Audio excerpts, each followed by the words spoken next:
کیا آپ جانتے ہیں کہ مشقے میں ایک ایسی آرمی تعینات کی گئی ہے جو وہاں لوگوں سے مزدوری لیتی ہے؟ صبح کے ٹائم تمام لوگوں کو کیمپس میں بلایا جاتا ہے، پورا دن ان سے مزدوری کرائی جاتی ہے اور رات کے ٹائم ان کو چھوڑ دیا جاتا ہے۔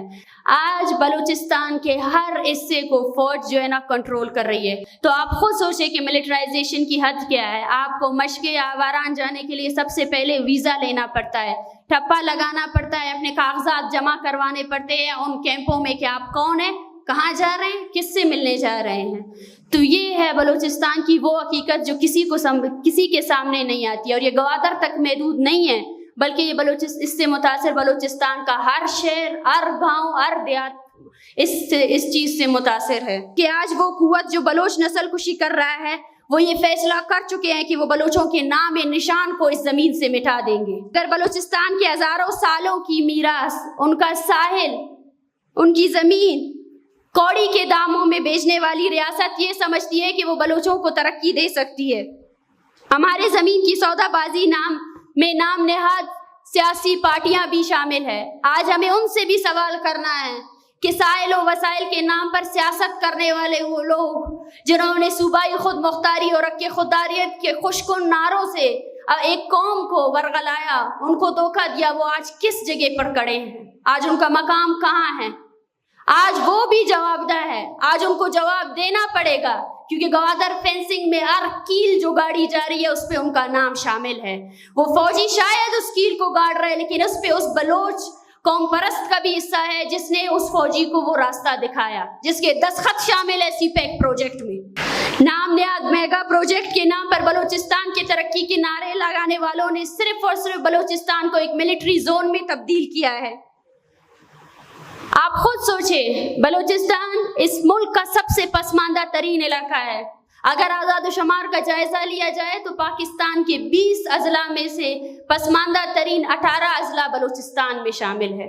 تو آپ خود سوچیں، بلوچستان سے نکلنے والا گیس، بلوچستان سے نکلنے والا سونا، بلوچستان سے نکلنے والا سنگ مرمر اور بلوچستان کی یہ جو بیش قیمتی ساحل ہے، اس کا سودا کر کے انہوں نے بلوچوں کو کیا دیا؟ کچھ نہیں دیا۔ پنجاب کے دیہات بھی بلوچستان کے شہروں سے زیادہ ترقی یافتہ ہے، اور آپ سمجھتے ہیں کہ آپ بلوچستان کو محب الوطنی کا درس دے سکتے ہیں، اور اس درس کو بلوچ کا ہر بچہ اسی طرح قبول کرے گا جو آپ نے اپنے نام نہاد کے پاکستان اسٹڈیز کی کتابوں میں لکھ دیا ہے؟ وہ عدم اعتماد جو آپ نے گزشتہ 75 سالوں کے تشدد سے کمایا ہے، وہ عدم اعتماد ابھی اس طرح سے کبھی بھی بحال نہیں کیا جا سکتا جب تک آپ تشدد سے بلوچوں کو رول کرنے کی پالیسی کو پھر سے بدل نہیں سکتے ہیں، تب تک آپ بلوچستان میں موجود ہر بلوچ کے دل میں وفاق سے جڑی جو بد اعتمادی ہے وہ ختم نہیں کر سکتے ہیں۔ بلوچ کے سائل و وسائل پر پہلا حق بلوچ کا ہے۔